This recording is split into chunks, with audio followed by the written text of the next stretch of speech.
Assalamualaikum warahmatullahi wabarakatuh. Halo semuanya, berjumpa lagi dengan saya Maryam Syawal sebagai presenter hari ini. Kali ini saya akan membahas tentang bagaimana identitas bangsa Indonesia saat ini, khususnya di kalangan generasi muda, di tengah arus globalisasi dan perkembangan media digital. Topik ini menjadi penting karena saat ini muncul anggapan bahwa rasa kebangsaan generasi muda mulai mengalami perubahan. Pertanyaannya, apakah identitas nasional benar-benar melemah? Atau sebenarnya sedang beradaptasi dengan perkembangan zaman?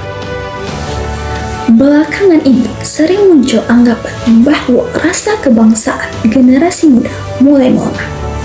Kalau kita lihat dari data penggunaan teknologi, menurut laporan Digital 2024 dari We Are Social, Indonesia memiliki lebih dari 185 juta pengguna media sosial. Artinya, sebagian besar generasi muda tumbuh di lingkungan digital yang sangat global. Mereka setiap hari terpapar budaya internasional, tren global, dan komunitas online lintas negara. Ini mempengaruhi cara mereka membangun identitas diri. Dari sisi sejarah, identitas Indonesia dulu terbentuk dari pengalaman bersama melawan penjajahan. Generasi sekarang tidak mengalami langsung masa perjuangan itu. Nah, akibatnya, hubungan emosional dengan simbol nasional bisa saja terasa lebih jauh. Ini bukan berarti nasionalisme hilang, tapi cara memaknainya berbeda dan berubah. Generasi muda lebih mengekspresikan identitas lewat budaya populer, kreativitas digital, dan komunitas global. Dari sisi sosial, kesenjangan pembangunan juga berpengaruh. Dari data Badan Pusat Statistik masih menunjukkan adanya perbedaan tingkat kesejahteraan antar wilayah di Indonesia. Ketika sebagian masyarakat merasa tertinggal, mereka cenderung lebih dekat dengan identitas daerah atau kelompoknya.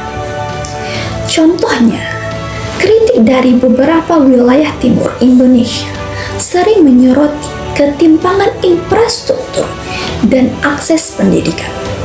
Ini menunjukkan bahwa identitas nasional sangat berkaitan dengan rasa keadilan sosial. Kita lanjut. Di sisi teknologi, teknologi juga memperkuat perubahan ini. Media sosial menggunakan algoritma yang cenderung menampilkan konten sesuai minat pengguna.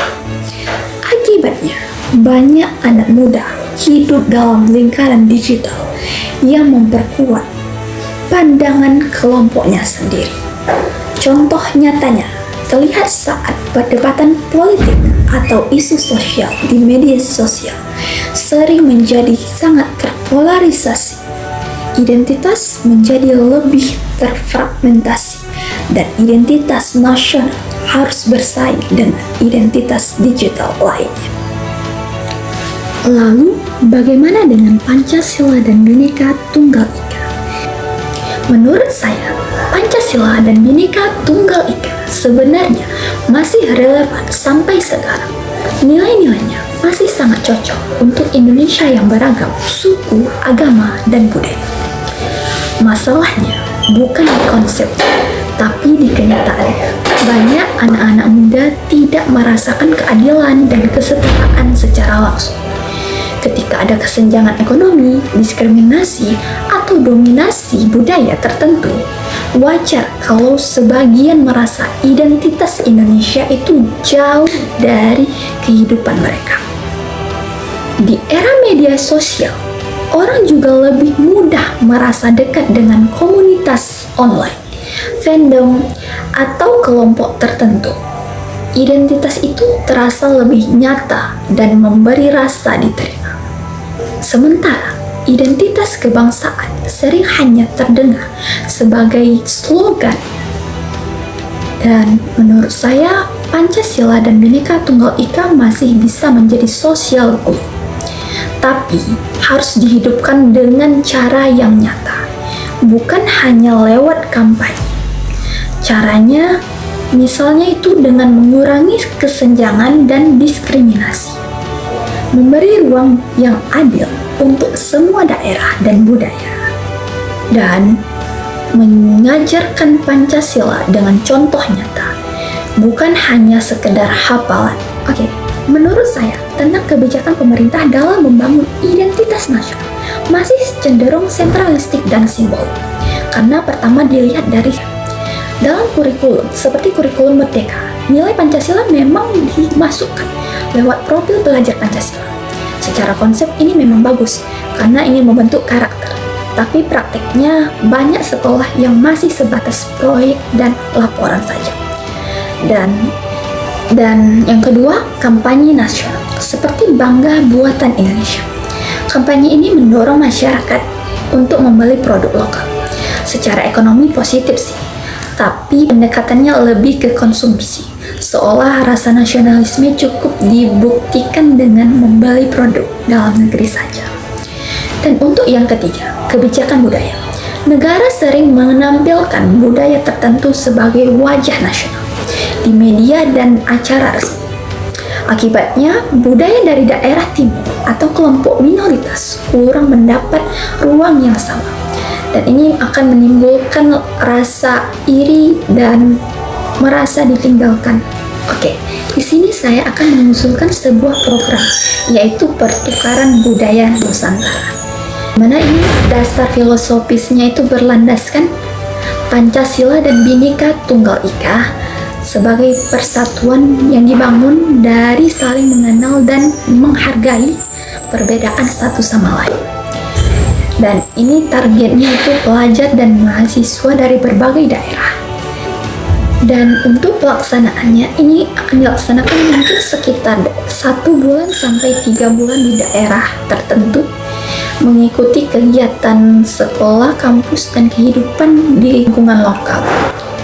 Dan program ini bisa diadakan lewat versi digital atau platform online jika dananya terbatas.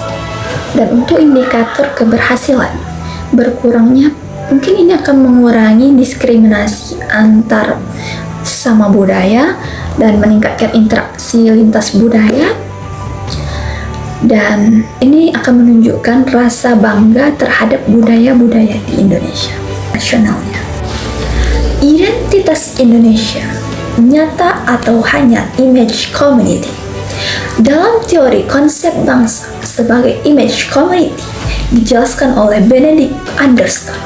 Ia mengatakan bahwa bangsa disebut dibayangkan karena anggotanya tidak saling mengenal satu sama lain, tetapi merasa terhubung melalui simbol dan cerita bersama. Namun, dibayangkan bukan berarti tidak nyata.